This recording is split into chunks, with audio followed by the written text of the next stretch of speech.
ప్రతిరోజు రొటీన్గా మార్నింగ్ టిఫిన్తోనే పల్లీల చట్నీ, కొబ్బరి చట్నీ తిని తిని బాగా బోర్ కొట్టిందా? అయితే నేను చూపించిన విధంగా ఒక్కసారి వంకాయతో చట్నీ చేసుకొని ట్రై చేసి చూడండి. పుల్ల పుల్లగా, కారం కారంగా చాలా బాగుంటుందండి. అసలు వంకాయే తిని నా భార్య పిల్లలు కూడా ఈ వంకాయ పచ్చడిని అయితే చాలా ఎంజాయ్ చేశారండి.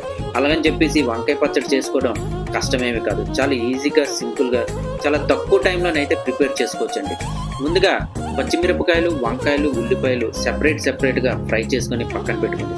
అదేవిధంగా టమాటా, అందులో కొంచెం చింతపండు వేసుకొని బాగా ఫ్రై చేసుకొని పక్కన పెట్టుకుంది. ఒక మిక్సీ జార్లోని పచ్చిమిరపకాయలు, వంకాయ ముక్కలు, వెల్లుల్లి, జీలకర్ర వేసుకొని పల్స్ మోడ్లోని 2 సార్లు జస్ట్ అలా గ్రైండ్ చేసుకొని అందులోనే ఉల్లిపాయ ముక్కలు, టమాటా ముక్కలు, సాల్ట్ వేసుకొని పల్స్ మోడ్లోనే జస్ట్ అలా గ్రైండ్ చేసుకొని ఇడ్లీలతోని, దోశలతోని, అట్లతో కానీ తింటే చాలా బాగుంటుందండి. అదేవిధంగా అన్నంతో కూడా చాలా బాగుంటుందండి.